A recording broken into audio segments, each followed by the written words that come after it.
ഇന്ന് തന്നെ ഡൗൺലോഡ് ചെയ്യൂ. കാണൂ നിങ്ങളുടെ ഫേവറേറ്റ് ഷോസ്.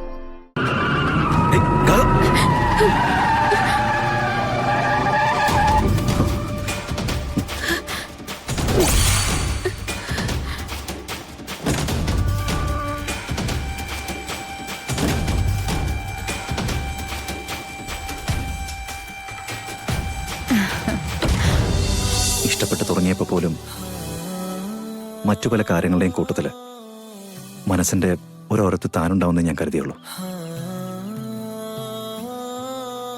പക്ഷേ ഇപ്പൊ എന്റെ മനസ്സില് പൂർണ്ണമായിട്ടും താനാ. മനസ്സിന്റെ ഓരോ ഇടത്തും തന്റെ ചിരി, തന്റെ വിടർന്ന കണ്ണുകൾ, താൻ പറയുന്ന സിമ്പിളായിട്ടുള്ള വാക്കുകൾ, അതൊക്കെ ഇങ്ങനെ എന്നിൽ മുഴങ്ങിക്കൊണ്ടിരിക്കുക. ഇനി അതൊന്നും മാറ്റാനായിട്ട് ആരെ കൊണ്ട് പറ്റില്ല. ഇത്രത്തോളം എനിക്കിനി ആരെയും സ്നേഹിക്കാനും കഴിയില്ല.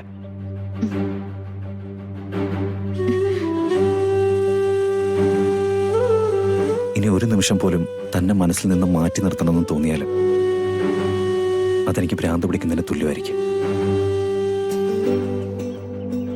എന്റെ കൺമുന്നിൽ നിൽക്കുന്ന ഈ പെൺകുട്ടിയെ എനിക്ക് അത്രയ്ക്ക് ഇഷ്ടമാണ്.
എന്തുപറ്റി?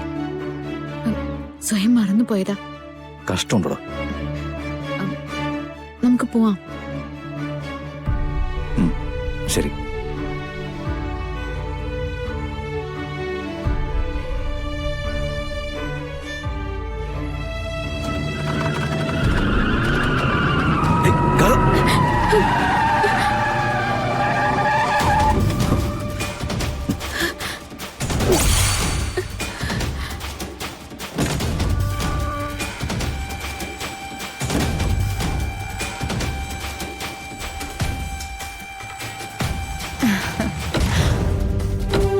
എവിടെ നോക്കിയാണ് വണ്ടി ഓടിക്കുന്നത്?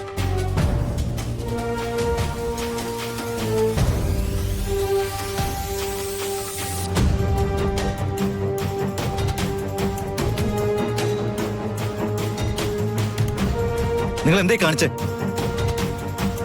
ഇങ്ങനെ കൺട്രോൾ ഇല്ലാതെയാണോ ഡ്രൈവ് ചെയ്യുന്നത്? എന്നിട്ട് ഇറങ്ങി നിൽക്കുന്നുണ്ടല്ലേ? ആരെ കാണിക്കാൻ എങ്ങനെ നിൽക്കുന്നത്? അത് നവീൻ ഗാഥയോട് ചോദിച്ചു നോക്ക്. ഗാഥ, യുനേതം പറഞ്ഞു കൊടുക്ക്. നിന്റെ കണവൻ ചോദിച്ചത് കേട്ടില്ലേ? ഞങ്ങളെ അറിയുമെന്ന്. നമ്മൾ തമ്മിലുള്ള ഫ്രണ്ട്ഷിപ്പ് എന്താണെന്ന് പുള്ളിക്കാരന് പറഞ്ഞു കൊടുത്തേ. ഗാഥ, ഇതിന്റെ ഒക്കെ കാരണക്കാര് നീയാ. മര്യാദക്ക് ഞങ്ങളന്ന് കല്യാണത്തിന് വിളിച്ചിരുന്നെങ്കിലേ അന്ന് നവീൻ ഞങ്ങളെ പരിചയപ്പെടുമായിരുന്നല്ലോ. ഇതിപ്പോ നവീനെ സംബന്ധിച്ച് ഞങ്ങൾ ആരാ? സ്ട്രേഞ്ചേഴ്സ്. നിങ്ങള് ഫ്രണ്ട്സ് ആണോ? Yes man. അല്ലാതെ നിങ്ങളെ വണ്ടി ഇടിച്ചു കൊല്ലാൻ നിങ്ങൾക്ക് എന്താ ഭ്രാന്തുണ്ടോ? Gatha, what happen to you? എന്തു പറ്റി? കല്യാണം കഴിഞ്ഞപ്പോ നിന്റെ നേച്ചർ മൊത്തം മാറിയോ?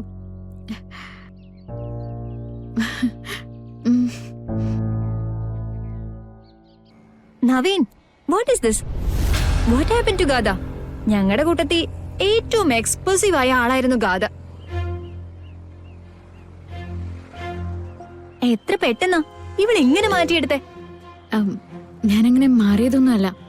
ഇതിപ്പോ ക്ഷേത്രത്തിൽ നിന്ന് ഇറങ്ങിയതുകൊണ്ടാ. എടി അവള് പറഞ്ഞത് കേട്ടോ, ക്ഷേത്രത്തിൽ നിന്ന് ഇറങ്ങിയ വ്യത്യാസമാണെന്ന്. അപ്പൊ ഇവളെ ആരായി?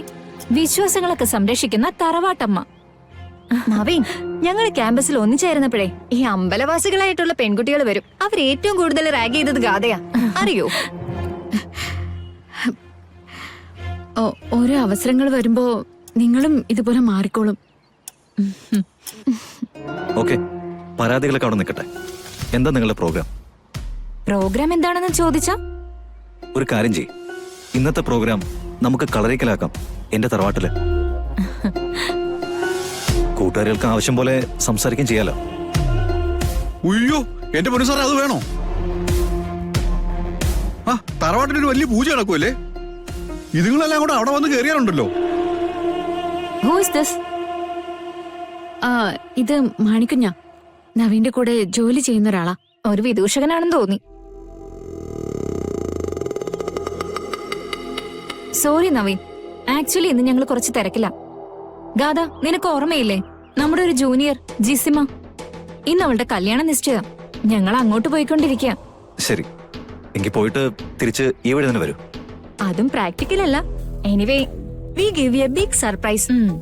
അധികം വൈകാതെ ഒരു ദിവസം ഞങ്ങൾ 4-5 പേര് അവിടെ വന്നിറങ്ങും. പിന്നെ കളരിക്കൽ തറവാട് നേരെ ഒന്ന് തിരിച്ചു മറിച്ചു വെക്കും. എന്നിട്ടേ ഞങ്ങൾ തിരിച്ചു പോവും. എന്താ ഗാഥ? ആയിക്കോട്ടെ. ഗാഥ, നിന്റെ ഈ ടോട്ടൽ ചേഞ്ച് കണ്ടിട്ട് എനിക്ക് സഹിക്കുന്നില്ല കേട്ടോ. അതൊക്കെ നമ്മൾ അവളുടെ അടുത്ത് ചെല്ലുമ്പോ അവള് പഴയ ഗാഥയാക്കി നമുക്ക് മാറ്റിയെടുക്കാം. Naveen, can I take a selfie? Oh sure.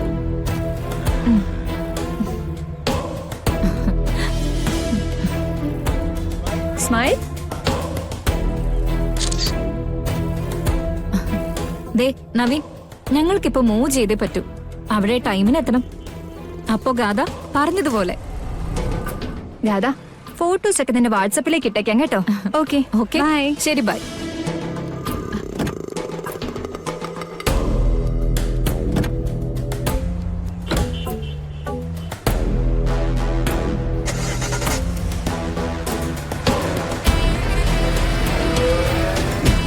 സാറേ, മാഡത്തിന്റെ ഫ്രണ്ട്സിനെ കണ്ടില്ലേ? അവരൊക്കെ ഞെട്ടിയിരിക്കുവോ? ഗാഥ, താൻ ഈ പറയുന്ന പോലെ അത്രയ്ക്ക് എക്സ്പോസീവ് ആയിരുന്നു. അല്ല, എന്റെ മുന്നിൽ നിൽക്കുന്ന തന്നെ കാണുമ്പോ അങ്ങനെ വിശ്വസിക്കാനേ പറ്റുന്നില്ല.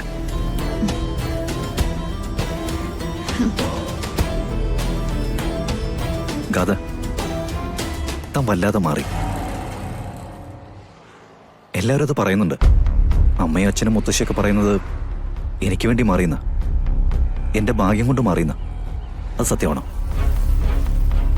എനിക്കത് കേൾക്കുമ്പോൾ സന്തോഷമാണ്. എന്നാ പോവാം നമുക്ക്.